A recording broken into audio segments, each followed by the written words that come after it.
Join us talking to NASCAR Cup Series teams about expanding in 2024, and Amazon could be part of NASCAR's upcoming TV deal. What's going on, guys? It's Daniel, and welcome back to our video. We got a ton of NASCAR and other motorsports stories discussed here today on the channel. Let's go ahead and just jump straight into those really quickly. We're going to start by talking about Chicago Pneumatics. As it was announced a couple days ago, that Chicago Pneumatics is going to continue sponsoring Farber Motorsports in 2023. They'll be on Michael McLeod and Todd Gilliland's cars in select races in the Cup Series in 2023. Really good to see Chicago Pneumatics will continue sponsoring both of the drivers heading into 2023. Happy to see them continue to sponsor them. And now we're going to head on to the next story of today's episode as we're talking about Corvette. As on Friday, the 2024 Corvette GT3 C06R car was officially revealed. This car looks really great in my opinion, of course, to a GT3 specs. This looks really awesome. Excited to see on the racetrack in 2023. And it's going to look really good in 2023, in my honest opinion. And now we're going to head on to the next story of today's episode as we're talking about AJ Foyt Racing. As once again, Benjamin Peterson's number is going to be changed. It'll be changed from 88 to number 55. There's reasons why they're doing it I'm not going to get into, but it's an interesting number change for sure. They're going to be changing it to 55. So the numbers for 2023 for AJ Foyt Racing will be 14, and no, it will be 4, and it will be 55. So those are the numbers for 2023, and that AJ Foyt Racing will make those changes. And now we're going to head on to the next story of today's episode as we're talking about Kyle Larson. As this past weekend, Kyle Larson actually raced in the Lucas Oil Dirt Late Model Racing Series. Had a really good battle between Ricky Thornton Jr. and Brandon Overton. He ended up winning the race at Golden Isles. After the race, Kyle Larson crashed into the outside wall, but Kyle Larson once again proving why he's one of the best drivers in the country currently at the moment. And these are not kids. These are really great drivers that he's going up against. So congratulations to Kyle Larson on winning another race, and he wins the race at Golden Isles. Congratulations on Kyle Larson on picking up the victory. And now we're going to head on to the next story of today's episode as we're talking about Rob Lowe. As it was announced yesterday that Rob Lowe is going to be the Grand Marshal at the Busch Light Clash this upcoming weekend. Rob Lowe is a legendary actor and has been in the industry for many years, and I think he'll do a really good job giving the command. I'm excited to see he will give the command because I think he'll do a really good job. There's a lot of actors, a lot of celebrities that are going to be part of this. This is going to be really exciting, and glad to see that Rob Lowe is going to be giving the command. I think he will do a really awesome and a really good job, in my honest opinion. And now we're going to head on to the next story of today's episode as we are talking about Ford in F1. As reported a couple days ago by Adam Stern that there have been suggestions that the Ford F1 deal could be firmed up before the start of the upcoming season. Rumors have been is that Ford is talking to Red Bull about being part of their brand and being part of that brand. Now, Ford has been part of F1 in the past, but I think it's been a while because they were part of the Cosworth engine back in the early 2000s. So this is not the first time, but Ford has been part of Formula One. But the reason that Ford is talking about going to Formula One is because of the expansion and how big of a presence it's becoming in the United States. So that's one of the reasons why they're trying to partner up with a big team, and Red Bull's the organization that's being rumored. Plus Honda right now, their contract I think only goes through this year or next year. So the earliest we could see Ford in F1's 2023, but it's also possible by 2025 we could see them part of F1. It's really exciting regardless if Ford is talking about going to F1. It really is exciting for sure, and we'll see what happens, but really cool news regardless. And now we're going to head on to the next story of today's episode as we are talking about Corley Joy. As Corley Joy was speaking to Bob Pockrass at the media days, and Corley Joy is hoping for big improvements. The goal for the team is he hopes to finish around 21st to 23rd in the points by the end of the 2023 season. Look, I love Corley Joy. I think Corley Joy is a great driver, and he has a really good podcast. But let's be realistic and honest. I'm not expecting much from Spire this year. I know I want them to improve, don't get me wrong, but I don't think Spire Motorsports will be a 21st to 23rd place team. Now, could they improve this year? Absolutely. The fact they're only focusing on 2 full-time drivers might help their organization going into this season. But I'm not expecting them to make that massive and big leap and big jump. And I'm not expecting them to jump from 28th or 29th or 31st in the points where Corley Joy finished up to 21st and 23rd. I'm sorry, I just don't see it happening, especially with how competitive the field is going to be this year. I'm not expecting it to happen. I really hope Corley and the team can really improve this year, but like I said, I'm not expecting them to take that massive leap and massive jump going into season. Hope they can prove me wrong, but I don't think they will. And now we're going ahead and jump on to the next story of today's episode as we are talking about Ty Dillon. As Ty Dillon was also speaking at the production days, and he says the transition to Spire should be a more smooth one than when he went over to Petty GMS, which is now Legacy Motor Club. Ty Dillon, of course, will be joining Spire Motorsports in the 2023 season. He'll be driving the number 77 on a full-time basis. He's already got sponsorship funding and also will be making select Xfinity Series starts with Richard Childs Racing this season. Ty Dillon, like I said, hopes the transition go a lot better than it has when he jumped over to Legacy Motor Club. I'll be honest, I'm not sure how he's going to do this year. I hope he can prove me wrong and improve, but while the transition might be better and he's good friends with Corley Joy, I'm not expecting Ty Dillon to set the world on fire in 2023. I can't see it happening this year where he sets the world on fire. He's probably going to be the worst in points this year, but I'm glad he's going to be full-time, don't get me wrong. I'm just not expecting much from Ty Dillon this season. I hope he can improve and hope he can prove me wrong, but to be honest, I'm not expecting much from Ty Dillon going into this season, to be honest with you.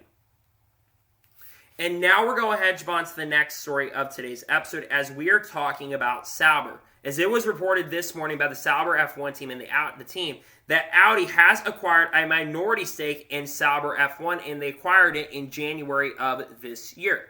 This is not surprising news. Audi has been rumored for a very, very long time that they were going to be buying part of the Sauber F1 organization, and they're going to become part of the organization. And now it's officially confirmed today that they have bought a minority stake, which isn't a shock or a surprise. Audi, of course, has been trying to expand back into Formula One. They've been trying for the last 2 years, especially with some of the changes that Formula One has been making. They've been trying to get back into Formula One for the last 2 years. I'm glad to see that Audi has bought a minority stake into the organization, because I think that's a really, really big deal for that team, because they're going to be bringing a lot of money, which will hopefully be able to help their team really, really improve going into the year. So hope we can see those improvements come into play, take shape, and we'll see what happens. But good to see that they've bought a minority stake into the organization.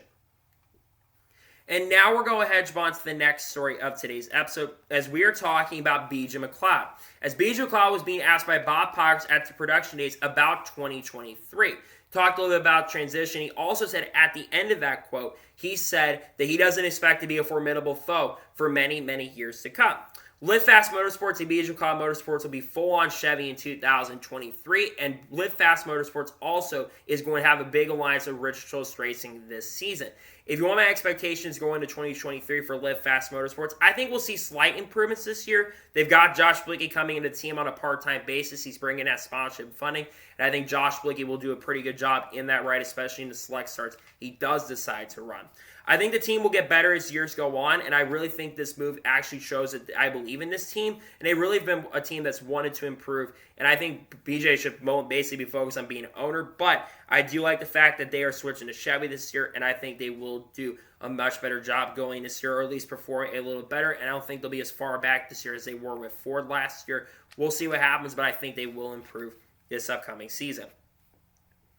And now we're going ahead and jump on to the next story of today's episode as we are talking about Chris Buescher. As Chris Buescher was being asked by Bob Poggers at the production days about RFK. And Chris Buescher says that he's happy where RFK is at the start of 2023 compared to where at the start of 2022. At the beginning of 2022, RFK Racing was really, really off the pace and were not that good. They were having issues with being DQ'd at the beginning of the year. But by the end of the year, RFK Racing was really showing major signs of improvement, and they were starting to perform a lot better as the season progressed and as the season went on. And I think that this team is going to be a much better team this year in 2023 than they were in 2022. Wouldn't shock or surprise you if they get a couple wins this year. Brad Keselowski's been somewhat happy with the progress, but also frustrated with the progress at the same time. But I do think that we're going to see RFK Racing be a much better organization in 2023 than what they were in 2022. And they need to show signs of improvement. And I think that after 1 year, and I think in the next few years, you could see RFK maybe become championship threats. But I do think at least there's some good progress heading for the team going into the future. And I think that we could see this team improve this year. And I hope that they can show those major signs of improvement and can be a much more formidable foe heading into 2023. So we'll see what happens, and hopefully RFK can show those big signs of improvement in 2023. And now we're going ahead and jump on to the next story of today's episode as we're talking about Dale Quartermain. As it was reported by Mark Crystal from Front Stretch that Dale Quartermain is going to be making his Truck Series debut at Circuit Americas later this year.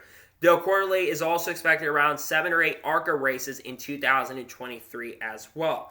Dale Quartermain has been a veteran of racing for many, many years. And Dale Quartermain, I think, has made some Xfinity Series starts in the past, if I'm not mistaken. But he will now officially make his Truck Series debut.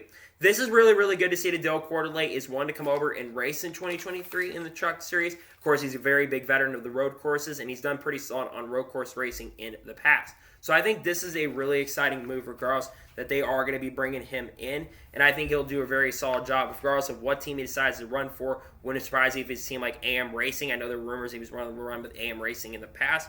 I hope he can do a really good job, though, and I'm excited to see that he's going to be running some races in 2023 in trucks. He might run more races for all we know, but glad to see that Dale Quartermain is going to be running in the Truck Series and making his debut, and hope he can do a really good job.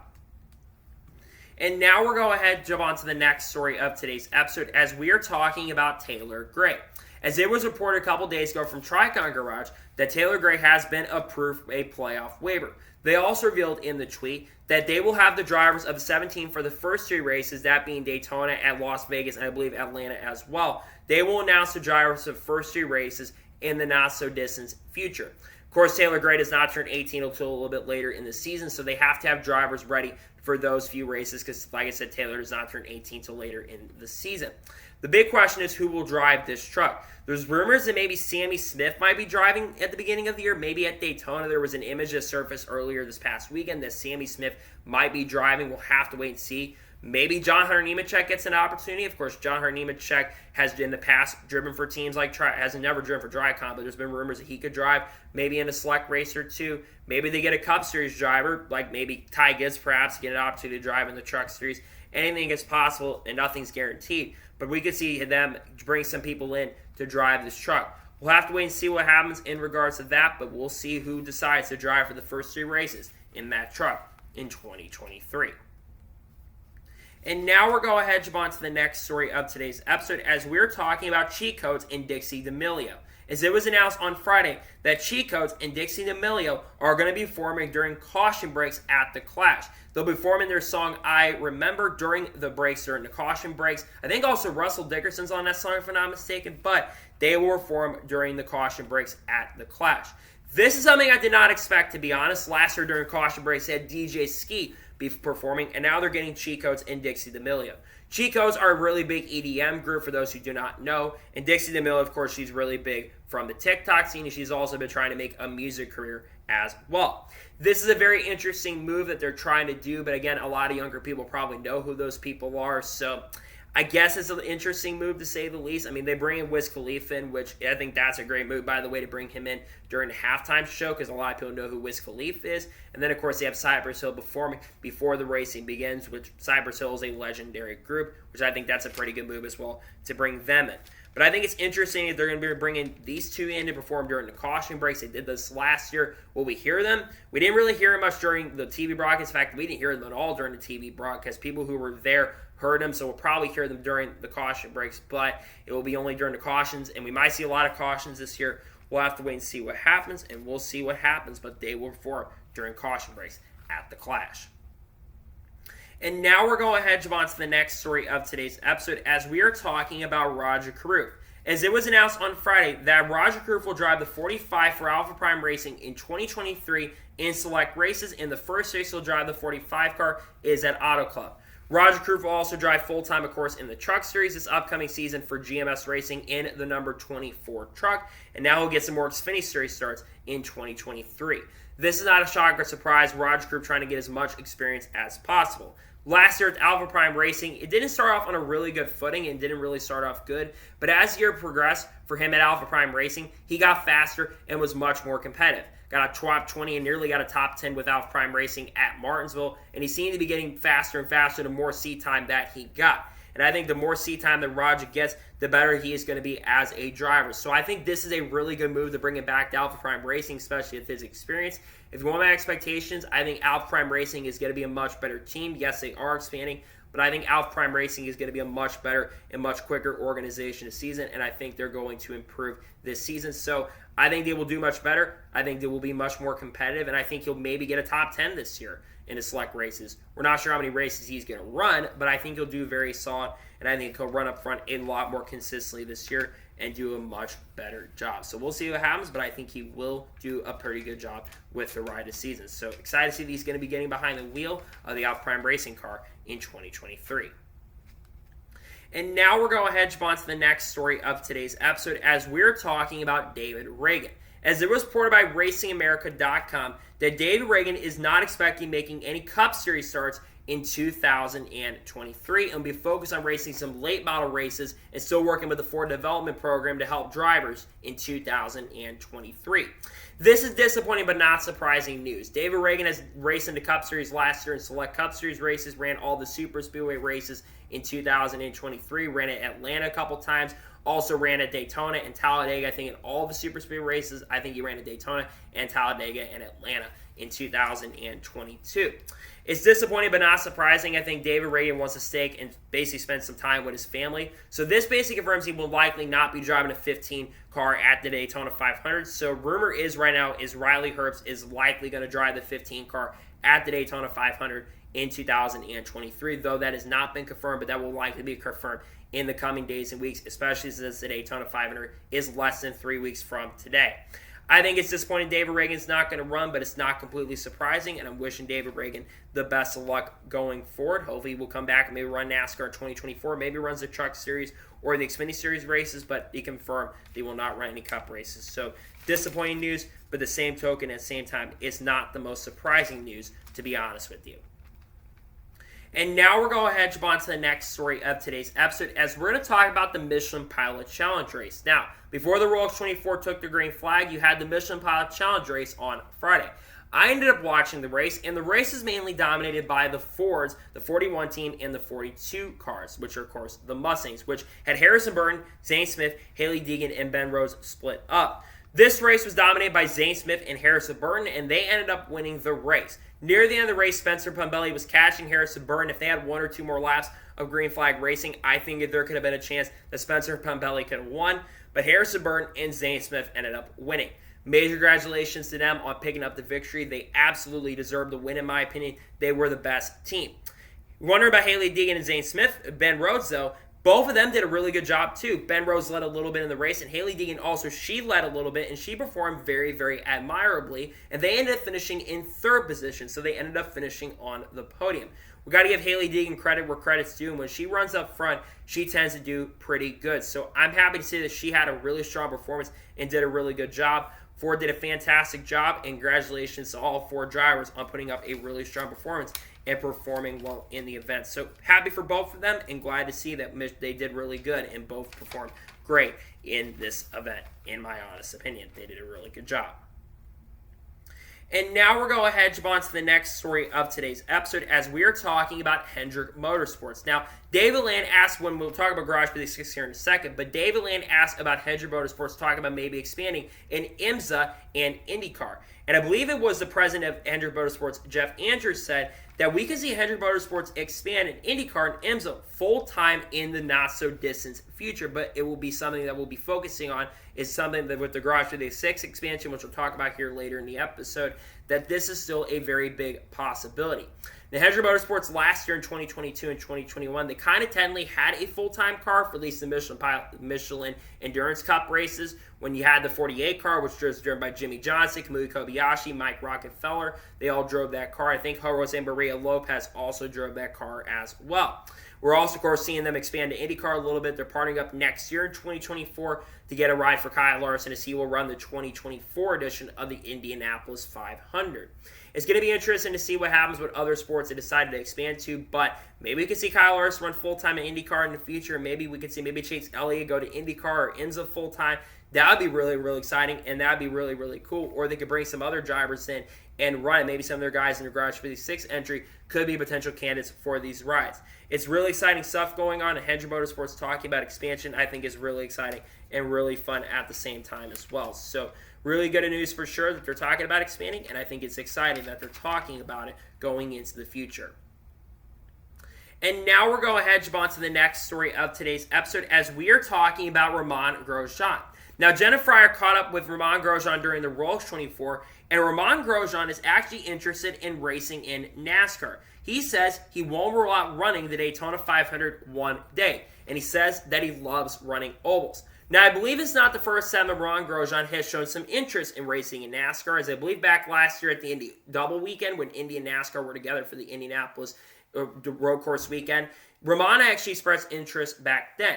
But I would love Ramon Grosjean to run the Indianapolis 500 run because he's already running it next year. But I would love for Ramon Grosjean to get an opportunity to run the 2024 Daytona 500 with an organization. I think it'd be really fun if he came in and raced in NASCAR. Ramon Grosjean's got a really good personality, and he's really loving the ability of racing in the United States, and he really loves it.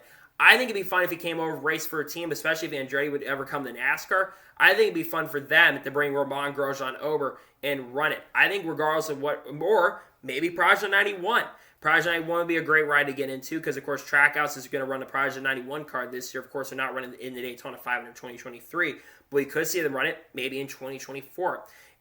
Nothing's out of the realm, and anything is possible at this point. So we'll have to see what happens, but it's good to see that Ramon Grosjean is showing interest in racing in NASCAR. I think it'd be fun if they did come to NASCAR and race. I think it'd be fun, and we'll see if they do decide to come and run in NASCAR in the not-so-distant future. And now we're going to hedge on to the next story of today's episode as we are talking about Jensen Button. Now, we're going to talk about Jensen Button here later in this episode as well, but Jensen Button actually wants to race more in NASCAR in the future and wants to run in all the road and the street course races in the future. Jensen Button, of course, will be driving one of the cars, will be driving in the Garage 56 entry, which we'll talk about here in a second, but Jensen Button wants to run more in NASCAR. Now, Jensen Button, of course, I think is in the past showed an expressed interest in maybe racing in NASCAR. He actually was supposed to race, I believe, in the SRX, but unfortunately got denied because of certain reasons that he couldn't get over and run the SRX in the inaugural season. But it's really interesting that Jensen Button wants to come over and race in NASCAR, and I would love for him to come and race in NASCAR. Bring that veteran experience, of course, racing in F1, of course, a Formula One champion, 2009 Formula One champion. So he has a lot of experience, and of course has been wanting to get into endurance racing, doing other forms of racing and stuff. And I think it's really exciting that Jensen Button is showing interest and expressing interest in wanting to race in NASCAR, which I think would be very, very fun if he came over and did a really good job. So I think he would do a pretty solid job if you especially put him in the Project 91 car, where, of course, Trackhouse has a really strong program. They're going to be really solid, I think, in 2023. And I think we'll see some great things from that team. And I think Jensen has to be considered as a potential candidate for the Project 91 car, which there's a lot of drivers that are probably interested in running in the Project 91 car. We're going to have to see what happens in regards to that and what ends up happening. But it looks like that could be a very big possibility. We could see Jensen Button come to NASCAR, race more races. I think it'd be fun. I think it'd be really, really exciting. And I think it could be really cool for him to get an opportunity to race in the future, maybe with Project 91 or with another organization. And now we're going to hedge on to the next story of today's episode as we're talking about Joe Graf Jr. As it was revealed over the weekend that Joe Graf Jr. will drive for RSS Racing in 2023 in at least 28 races. It also could be more races that Joe Graf Jr. could run in the 2023 season and could run full-time, but as of now, he will run at least 28 races. His first race will be at Daytona, and I believe he'll be behind the wheel of the number 38 or the number 28 car in 2023. I'm going to be honest about Joe Graf Jr. I think Joe Graf Jr. is a really nice guy, but his performance on track has not been inspiring on the racetrack. He didn't run really well last year. He didn't get to run the full season because I think that they saw that he wasn't performing as good, and he really wasn't that great at the organizations that he ran for. And I'm not expecting much from Joe Graf Jr. going into this season. Again, he's got sponsorship funding. He's got the engines and stuff that will help RSS Racing. He does bring some funding and stuff. But man, I'm not expecting Joe Graf Jr. to set the world on fire with RSS Racing. Again, this is a better organization. Yes, I know SS Greenlight Racing has not been the fastest organization in the world, but they still want to race. Yes, I know SHR was part of that team, but they had Brett Moffitt run well in those cars. They had Haley Deegan have a strong run in her race, and also, of course, like I said, Cole Custer got a victory for SS Greenlight Racing. So I'm not expecting Joe Graf Jr. to really set the world on fire going into the season. I really wish he could set the world on fire. I think it'd be really fun if he did. But I'm not expecting much. I think we'll get some top 20s, some top 15s, because this is a better organization than SS Greenlight Racing, so he could improve this year and prove me wrong. But to be honest with you, I'm not really expecting Joe Graf Jr. to really set the world on fire going into the season. So I hope he can prove me wrong and do a really good job, but I'm not expecting Joe Graf Jr. really set the world on fire. So we'll see what happens and how well he does, but like I said, I'm not expecting Joe Graf Jr.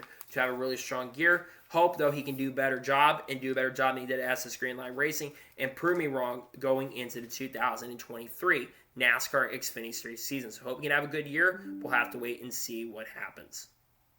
And now we'll go ahead and jump on to the next story of today's episode as we're going to talk about the Indianapolis Oval. Now, over the weekend on Friday, all the track presidents that are in NASCAR currently at the moment were on SiriusXM NASCAR Radio. And Doug Buescher, who's the president of Indianapolis Motor Speedway, went on SiriusXM NASCAR Radio, and he says that NASCAR could return to the Indy Oval sooner rather than later. It sounds like to me that we're getting very, very close to figuring out what is going to happen with the Indy Oval, and there's a very good chance we can return as early as 2024. Now, I'll say this. I know the Indy Oval did not produce great racing, and the reason that they went to the road course is because the Indy Oval, up until 2020, did not produce great racing. But if you want my honest opinion, we should try running the next-gen car on the track. We have not seen the next-gen car race on the Indy Oval, so let's go back to the Oval at least for 2024, in my opinion.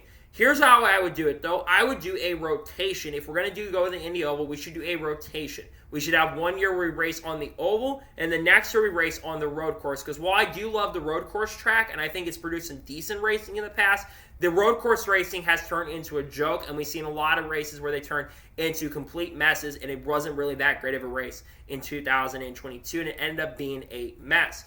I think that we should try the Indy Oval at least in 2024 and see how the next-gen car races.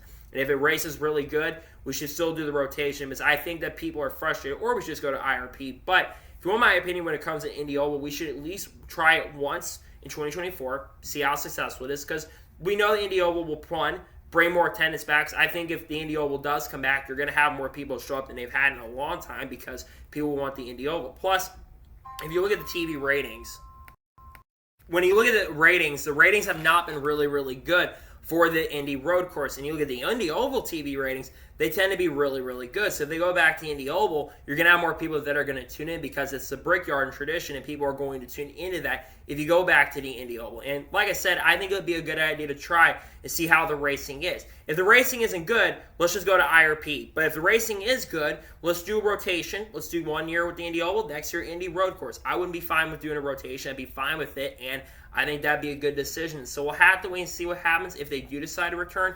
But if you want my honest prediction, I think we're going back to the Indy Oval as early as 2024. But that's just my early prediction. And now we're going ahead and jump on to the next story of today's episode as we are talking about Garage 56. As this past weekend on Saturday, the Garage 56 drivers were officially announced. They will have 3 drivers to the Garage 56 entry, and they still have to approve, but likely they're going to get approved by the ACO. The 3 drivers are as follows: Jimmie Johnson, Mike Rockenfeller, and Jensen Button. The first two drivers, talk about the 3 drivers. So first, Jimmie Johnson, of course, 7-time NASCAR Cup Series champion, returning to the NASCAR Cup Series in 2023, now an owner of Legacy Motor Club. Jimmie is not a surprise that he'll be running this event because Jimmie Johnson, of course, has been wanting to run the 24 Hours of Le Mans. He's been trying to get his schedule acquired, and we now know another plan for Jimmie Johnson. So Jimmie Johnson, not a surprise, but getting into other forms of racing as well, not a surprise there. Mike Rockenfeller, also not a shocker surprise. Mike Rockenfeller is a multi-time winner of the Le Mans 24 Hours, has been a winner of Rolex races as well, and has also been a legend of this sport. And he, of course, he drove last year for Spire Motorsports in the Cup Series and has a lot of DTM experience. He'll be a very experienced driver and do a really solid job. The big shocker to me, though, is Jensen Button. I was not expecting Jensen Button. A lot of us thought it'd be Jeff Gordon getting behind the wheel, but Jensen Button is a really great choice. And I saw some people saying, well, Jensen doesn't have a lot of sports car experience. That's not entirely true. Jensen Button has some sports car racing experience as of recently. In fact, he ran the 1999 Le Mans 24 Hours and ran other events as well in other sports car races. So he has experience in this event.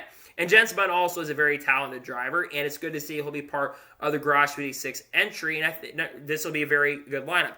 I think the lineup is really solid regardless, and I think this team will be very, very quick when they do go out on the racetrack. Now, like I said, they still have to be approved by the ACO, which likely they're going to get approved by the ACO. But I do like this driver lineup for sure. Also, Jordan Taylor is actually going to be a backup driver and will also be a driver coach. They were joking about that during the press conference this past week. That basically he'll be a backup driver and a driver coach for the team, which I think Jordan Taylor will do a really good job helping them out. I think Jordan Taylor would be a really good backup driver to bring, because I think he would do a really solid job and also become the NASCAR and race. But going back and talking about this, this lineup is a very strong lineup. Jimmy Johnson and Mike Rockefeller were two that were rumored back at this. Everyone thought it'd be Jeff Gordon. A lot of people really wanted Jeff Gordon to come into play and race, and trust me, it would have been really cool to see Jeff Gordon race in the 24 Hours of Le Mans. And we all know he's been doing the Porsche Career Cup races. We know he tried to get into this event, but I guess that they wanted to go with Jensen Button, which Jensen Button makes a lot of sense, and I think it will be a very strong lineup regardless. But it's a really exciting stuff. Garage 56 entry drivers have been revealed. It's really fun that these are going to be the drivers that are going to be part of the Garage 56 entry. It's really exciting stuff, really exciting news, and glad to see that the drivers will be Jimmy Johnson, Mike Rockefeller, and Jensen Button for the 2023 24 Hours Le Mans for the Garage 56 entry, which is all the legendary entries, of course. And now we're going ahead and jump on to the first of two major stories in today's episode, as we're talking about Toyota. Now, it was reported on NBCSports.com, and I believe it was Dustin Long who did a report on this, but Toyota is actually talking to more NASCAR Cup Series teams about expanding in 2024, and these are teams that are currently in the NASCAR Cup Series field. In this article that was written up, it did not specifically say which teams they are looking at, so let's speculate on what teams they could be talking to. Of course, Toyota right now only has 6 entries at the moment. They've got 4 for Joe Gibbs Racing and 2 for 2311 Racing. We do know that 2311 Racing is going to run a third car, though, in 2023, and I think eventually they want to expand to 3 full-time charters in 2024, which would help Toyota get their expansion off on the right start. But let's talk about what other teams could join Toyota. Obviously, Hendrick Motorsports and Team Penske, which of course were in that article mentioned, were not going to be teams that are going to switch. What other teams, though, could switch? First one I could see switching is JTG Daugherty Racing. JTG Daugherty Racing was rumored as far back, I think, as last year, that JTG Daugherty was actually talking about switching to Toyota back in 2021. Plus, they do use pickers for Joe Gibbs Racing. So it wouldn't shock or surprise me if they decide to switch over. Now, it would be interesting because also JTG Daugherty, they actually used to be a team that was part of the Toyota family. From 2008 or 2009 up until the end of 2013, they were a Toyota team, but in 2014, they switched over to Chevy. It could be possible that could be a team that could switch to Toyota. I don't think they have a major alliance with Hendrick or RCR, so they're not majorly aligned with that team, and it seems like that team is always on jeopardy of making some big changes and moves, so they could be a team that switches.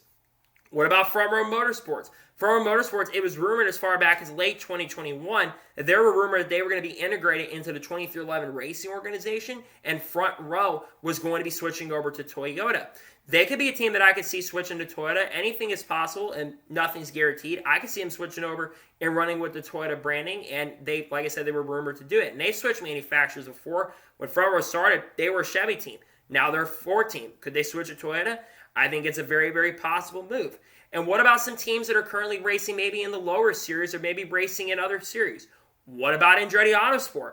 Andretti Autosport and Michael Andretti has expressed interest in maybe coming over and racing in NASCAR. He expressed interest a couple weeks ago, and I could see Michael Andretti bringing his team over to NASCAR and then maybe bringing some of his drivers over. Andretti Autosport almost came to NASCAR in 2013, and they were going to have Kurt Busch and Matt Kenseth drive for the organization. So that could be a possibility. We could see that team come over and race in NASCAR. Wouldn't surprise me there. There's other teams I could see switching. Rickware Racing perhaps could switch. Rickware Racing, of course, they're currently a Ford development team. They're currently part of the Ford branding, and they've got an alliance with RFK for a few years. But Rickware Racing has switched manufacturers in the past, and past I think has also ran Toyotas, so maybe Rickware Racing switches. What about other organizations like maybe Live Fast Motorsports in the future? They could switch. I could see them switching in the future. And what about Rich Schultz Racing? Rich Schultz Racing ain't going to happen. But there's some teams that I could see switching going forward and switching manufacturers. Nothing's possible. I mean, RFK Racing could switch for all we know. I don't think anything is out of the question. Nothing's out of the possibilities for switching. But Toyota, of course, is trying to build up an arsenal. They're trying to make their teams much, much stronger. And I think that they'll have a better year, at least for 2311. And I think the biggest thing they're watching for is they want to get veteran drivers in the Toyota pipeline Because the issue right now is that Denny Hamlin's in a contract year. He'll go a race for 23-11 if he does leave his team, which I think Hamlin will remain with Joe Gibbs Racing. But what happens if that changes? Nothing is out of the realm of possibility. We could see some teams switch that we don't know about at this point, and we'll maybe see some changes. Who knows at this point? We'll have to watch and see what happens in regards to who switches, but Toyota, not a shocking surprise. They're talking about teams about switching manufacturers. And now we're going ahead and jump on to the final major story of today's episode as we're talking about the NASCAR TV deal. Now, it was reported by Adam Stern early this morning that it reports that Fox and NBC Sports want to renew their NASCAR TV deals past 2024. And Amazon is the most likely candidate to pursue a third package that NASCAR might carve out for in a streaming company. Now, it's also in the bottom of that from Jar Allen that the deal could be done by later this fall. So in the early portion or late portion of fall, a deal might be done. This is definitely one of the biggest stories to watch coming up is this TV deal because not only big because of the TV deal and where you're going to be watching the races, but also will be big for the revenue that the teams are going to be getting. First, let's talk about Fox and NBC trying to renew their deals. This is not a shock or surprise. Fox has a partnership with NASCAR. They've been covering NASCAR races since the 2001 season, and they're trying to get Kevin Harvick over and run for being a commentator with them. So Fox trying to pick him up, not a shock or surprise, but Fox definitely needs to step up to the plate if they stick around because Fox has not done a very fantastic job. Next, you've got NBC. NBC, of course, wants to stick around and they want to continue being a broadcast partner for NASCAR, which, again, I think NBC's coverage has been very, very good generally. Yes, there's the NBC Nothing But Commercials, but I think NBC's coverage has gotten better and better and better as the years have gone on. They've had a partnership since 2015, and they probably want to stick around long term. There's also rumors that ESPN could be a potential bidder in it. They're going to be working with the SRX this year. They've got to deal with Formula One, so we could see them potentially partner with NASCAR as well, though they need to care about NASCAR a lot more than they did in their last TV deal because ESPN has not been part of NASCAR in about 10 years. And I think they need to, if they're going to come back, they need to do a much better job if they decide to come back for the coverage. But let's get to the main point of this topic, Amazon.